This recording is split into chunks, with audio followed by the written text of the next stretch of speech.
Watch this full video, or you'll miss out the only chance to radically shift your whole perspective on humanity, on life's meaning, and on why it might not matter that nothing really matters. Part 1. Universe. Nihilism. Stoicism. Loneliness. Suicide. Okay, here we begin. How short is the history of human existence? Carl Sagan once made a great analogy. Suppose we compress the history of the universe from 13.8 billion years to the present into 1 year, then humans only appeared in the last few seconds of December 31. Now, I encourage you to go watch a YouTube video called Universe Size Comparison, Trust Cosmic Eye.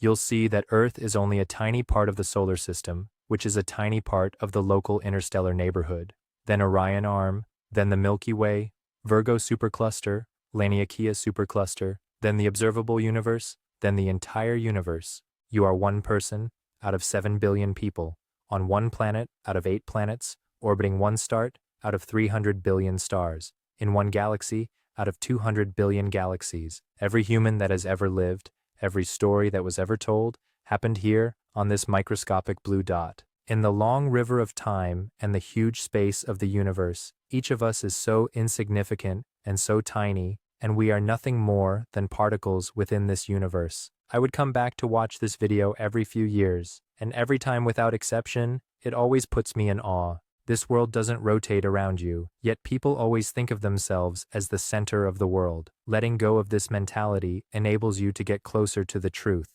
Pale blue dot was once the farthest photograph of planet Earth ever taken. It was taken on February 14, 1990, by the Voyager 1 space probe from a record distance of about 6 billion kilometers. Later, people commented to the Earth in this photo with poetic words. Take a look.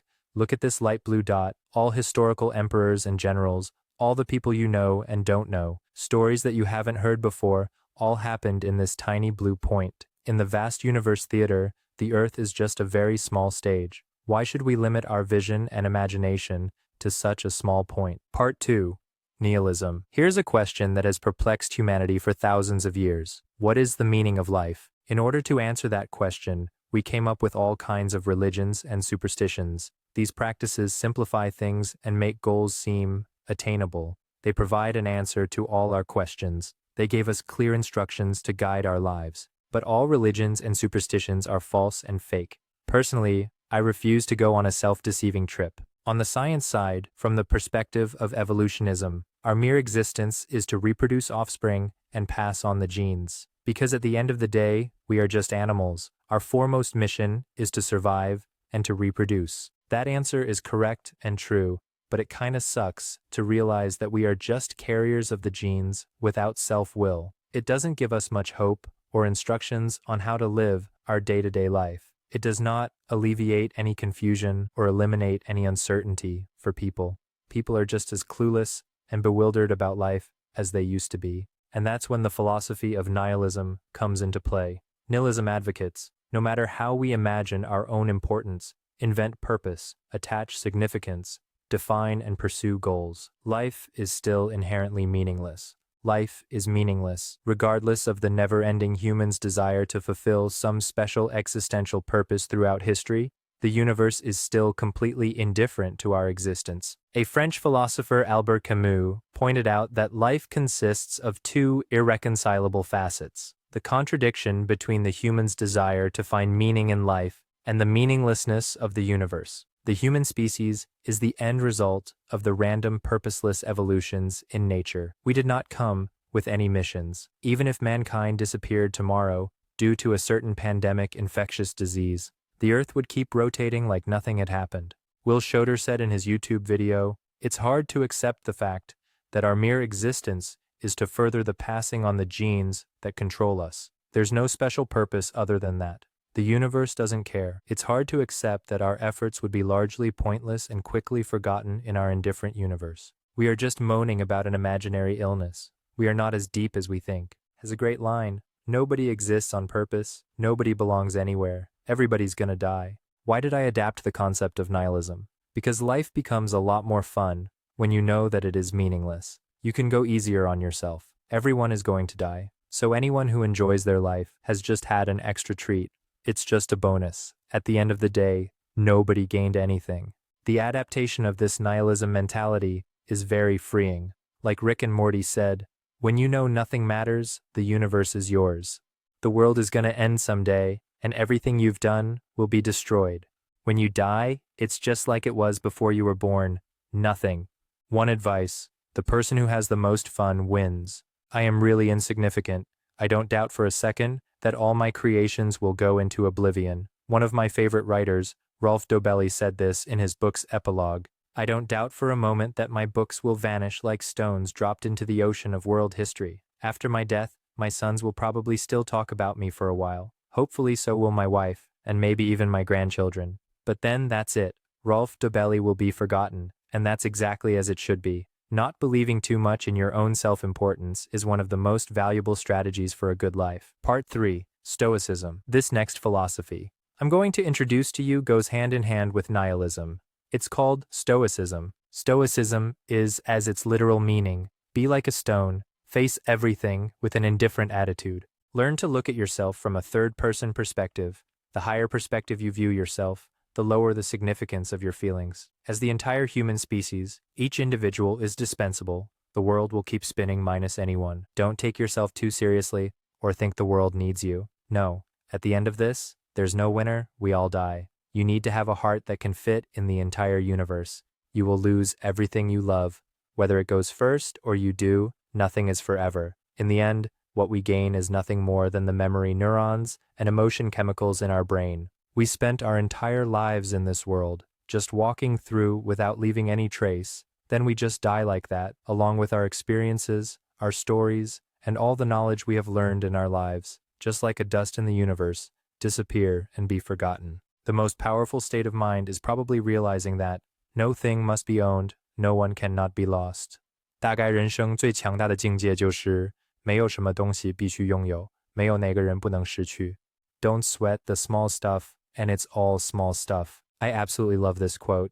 It summarized a great approach towards life. Stop being a drama queen. It's just 90 years on a rock spinning around space. No matter what you do, it's not going to matter much anyway. And that's truly empowering.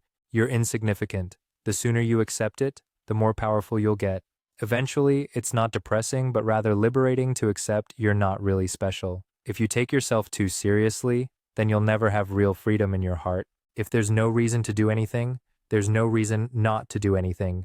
Take life as a fun carnival while waiting for death. Quote by Nietzsche, I know of no better life purpose than to perish attempting the great and impossible. The fact that something seems impossible should not be a reason to not pursue it. That's exactly what makes it worth pursuing. Where would the courage and greatness be if success was certain and there was no risk?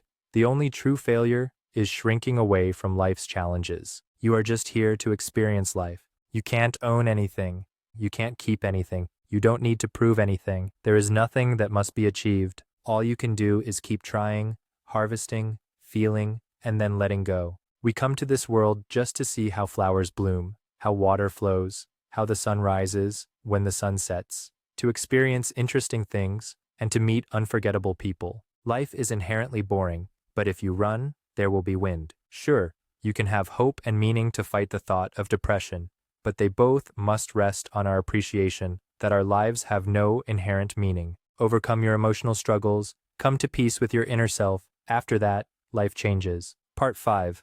Loneliness. Here's a quote I saw online. As soon as someone asks about you, you spit out everything you know about it. You think this is talkative and enthusiastic. In fact, this is just loneliness. Want to hear a story? Here's the story of the 52 Hertz whale. In 1989, scientists discovered the loneliest whale in the world. He drifts at sea alone all his life, because he's the only whale in the ocean that calls at the pitch of 52 Hertz, while normal whales can only emit and hear sound waves around 10 to 20 Hertz. Whales can only use sound waves to communicate, to swim with others, and to find a mate. The 52 Hertz whale's calling cannot be heard by any others. It is destined to forever swim alone. He swims from the Pacific Ocean to the Atlantic Ocean, singing out all his life for 30 years and without a single reply. No other whale in the world can understand him. He doesn't have a single same species to meet with. That story's the story of the 52 Hertz whale. It resonated with a lot of people. I have felt very lonely at many times in my life.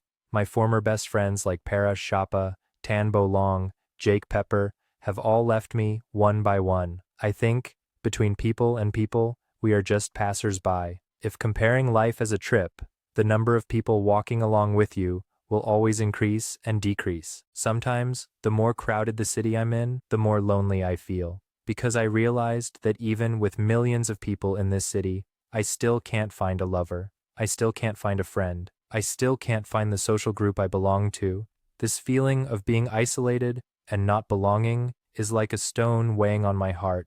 I crave meaningful relationships, but it's nowhere to be found. The closer I move towards the crowd to find the sense of belonging, the more loneliness and desolation I have in my heart. Because deeply inside, I know I don't fit in with them. We are inherently different people. On the other side, there are social groups I would like to join, but they have no interest in accepting me. The sun and the moon rotate alternately, yet my loneliness is eternal. I used to have this quote on my social media profile for years: Juding Gudu, Yisheng, doomed to a lonely life. I remember around May 2018, I was doing an exchange program in Amsterdam. Many sad things happened to me during that month, and I was at a very low point. One day I was really hungry. The pain and hunger made me feel uncomfortable from stomach to the heart, so I found the highest rated sushi buffet with a fair price and took the subway there.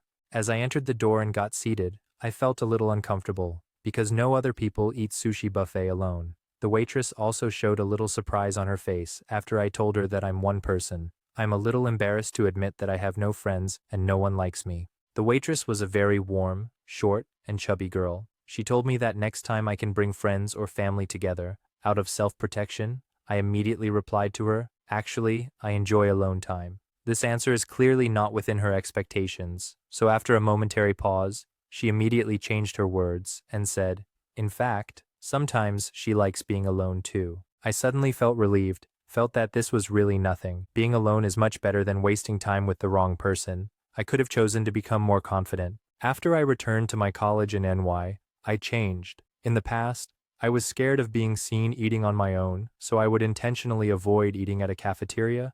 I was scared of being seen standing there on my own, so I pretend as if I'm waiting for a friend. I was scared of wearing an unusual fur coat because I felt people will all look at me and have me be considered as weird. I only smile and nod at people because if I say hi out loud and the other person don't reply back verbally, I would feel awkward.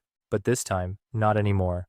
I'm truly freed. I finally became comfortable with who I am. Loneliness can make people grow. Cattle and sheep travel in groups. Wild beasts go alone. I am very lonely. In other words, I am absolutely free. Also, as I gained more experiences and knowledge as I age, I learned that all the great successful people, regardless of Western or Eastern countries, ancient or modern times, they all feel lonely and they don't fit in throughout their entire lives. Note that this doesn't make me destined to become a successful person, because apparently all serial killers and dictators and mental illness people felt this exact same way too. Part 6. Suicide. We're all gonna die. The only question is how. You tell me. Are those who commit suicide in the world unable to get over it? Or have they actually got over it? At our 21st century, obviously everyone in the world is richer. The human species has never reached such a level of wealth in history, but surprisingly, we didn't become much happier. The number of people suffering from depression and suicide has risen every year. I never understood why people would commit suicide before I was 20 years old. Now that I'm older, I start to relate a lot more with empathy. Rationally, I know that from a biological and genetic perspective, each individual suicide means nothing to the whole species. But from an emotional perspective, if a person lives to the point where he loses all faith and hope in the world, then how unfriendly the world has treated him. It's really sad. Most people have had the thought of suicide. So did I. Sometimes there are so many thoughts in my head that I literally just want to put a bullet in my brain and end it all right there and then, because death is a very permanent solution to any of my problems. Camus said at the beginning of The Myth of Sisyphus that there is only one serious philosophical question: suicide. Do I enjoy every second of life, or even feeling positive for the majority of life? No, I feel 65% neutral, 25% down, and 10% happy. Sometimes I just sit there and count the time, not counting some minutes or hours, but count my life. I got this feeling that I want to finish my life as soon as possible, so that I can finally become relieved. Very rare, but there have been times I suddenly got tired of life, got tired of traveling, got tired of chasing girls, nothing interests me anymore, everything is all meaningless. There was a strong sense of emptiness in me. I felt my heart was hollow, although this feeling is only temporary and often disappears a day later. But through those experiences, I start to understand why some people would commit suicide. I've been told by many people that I have an unusual way of looking at the world.